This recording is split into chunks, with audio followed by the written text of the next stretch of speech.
جہاں موت بھی پوچھ کے آئے، اس ہستی سے پیار نہ کریں تو اور کس سے کریں؟ ملک الموت بھی اجازت لے کر اندر آئے اور آ کر کہا السلام علیکہ یا رسول اللہ. آپ نے کہا وعلیکم السلام. کہا یا رسول اللہ آپ پہلی ہستی ہیں جنہیں میں سلام کر رہا ہوں. میں نے نبیوں کی جانیں نکالی، نیکوں کی، کسی کو سلام نہیں کیا، آپ پہلے ہیں جنہیں میں سلام کر رہا ہوں. یا رسول اللہ آپ پہلے ہیں جنہیں آپ کے رب نے کہا کہ میرے نبی سے پوچھ کے اندر جانا، بغیر پوچھے نہ جانا. آپ پہلی ہستی ہیں، میرے رب نے کہا آنا چاہیں تو لے آنا، رہنا چاہیں تو چھوڑ کے آ جانا.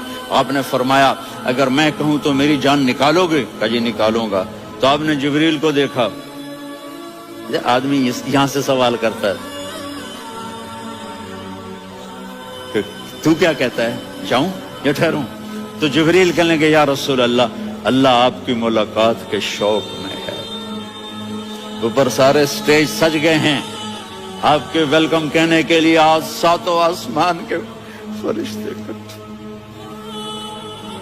سنو اب میری آخری بات ہے. آپ نے کہا دیکھو حسن حسین کے لیے ہاتھ نہیں اٹھائے، دیکھ رہے تھے تڑپتا ہوا زہر میں اور کٹتا ہوا سر، ان کے لیے ہاتھ نہیں اٹھائے. آپ نے جبریل سے کہا جاؤ اللہ سے پوچھ کے آؤ میرے بعد میری امت کے ساتھ کیا کریں. یہ جو ہم بیٹھے ہوئے ہیں گناہوں کے داغ اپنے سینے پر لے کر، چہرے پر لے کر، کہا جاؤ پوچھ کے آؤ میری امت کے ساتھ کیا کریں.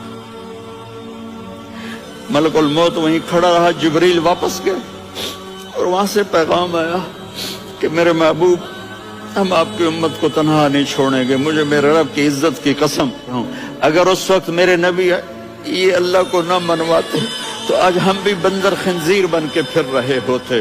دعائیں دو اس کملی والے کو